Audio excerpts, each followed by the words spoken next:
America மாதிரி இல்லை. ட்ரம்பிற்கு message அனுப்பிவிட்டு 10,000 வீரர்கள் உள்ள இடத்தை தாக்கிய ஈரான் கத்தார் நாட்டில் உள்ள அமெரிக்க இராணுவ தளத்தின் மீது தாக்குதல் நடத்துவதற்கு சில மணி நேரங்களுக்கு முன்பு 2 தூதரக வழிகள் மூலம் அமெரிக்காவிற்கு தகவல் தெரிவித்ததாக ராய்டர்ஸ் செய்தி வெளியிட்டுள்ளது.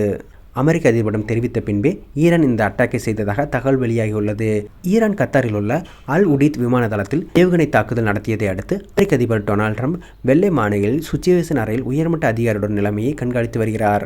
அமெரிக்காவின் தாக்குதலுக்கு ஈரான் பதிலடி கொடுத்து கத்தாரில் உள்ள தளங்கள் மீது 6 ஏவுகணைகளை ஏவியது என்று AFP செய்தி வெளியிட்டுள்ளது.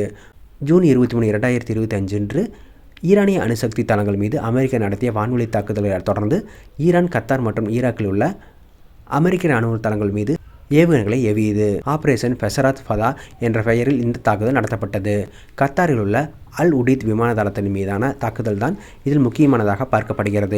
தோஹாவுக்கு வெளியே அமைந்துள்ள அல் உடீத் விமான தளத்தில் அமெரிக்கா சுமார் 10,000 துருப்புகளை நிலைநிறுத்தியுள்ளது.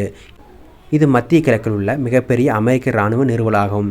மேலும் இப்பிராந்தியத்தில் முக்கியமான மையமாகவும் விளங்குகிறது. இங்குதான் ஈரான் தாக்கியுள்ளது. ஏவுகணைகள் ஏகப்பட்ட சிறிது நேரத்திலே கத்தார் தலைநகர் தோஹாவில் வெடிச்சத்தங்கள் கேட்டதாக ராய்டர்ஸ் மற்றும் AFP செய்தி நிறுவனங்கள் கூறியுள்ளது.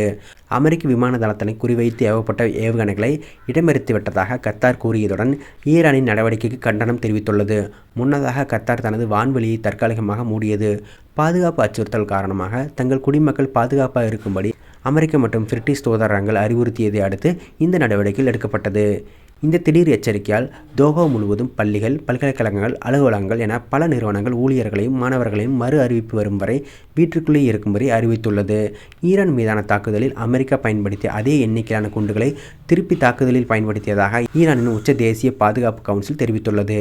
அதாவது அமெரிக்கா 6 குண்டுகளை பயன்படுத்தியது, அதேபோல ஈரான் 6 குண்டுகளை பயன்படுத்தியது பதிலளித்துள்ளது. இதற்கிடையில் அதிபர் டொனால்ட் ட்ரம்ப், பாதுகாப்பு செயலாளர் பீட் ஹெக்ஸத் மற்றும் கூட்டுத் தலைவர்களின் தலைவர் ஜெனரல் டான் ஹைன் ஆகியோருடன் வெள்ளை மாளிகையில் சுச்சுவேஷன் அறையில் நிலைமைகளை கண்காணித்து வருகிறார். ஈரானிய வெளியுறவுத்துறை அமைச்சர் அப்பாஸ் அராக்சி ரஷ்ய அதிபர் விளாடிமிர் புட்டினை மாஸ்கோவில் சந்தித்து சில மணி நேரங்களுக்கு பிறகு இந்த ஏவுகணை தாக்குதல் நடத்தப்பட்டுள்ளது.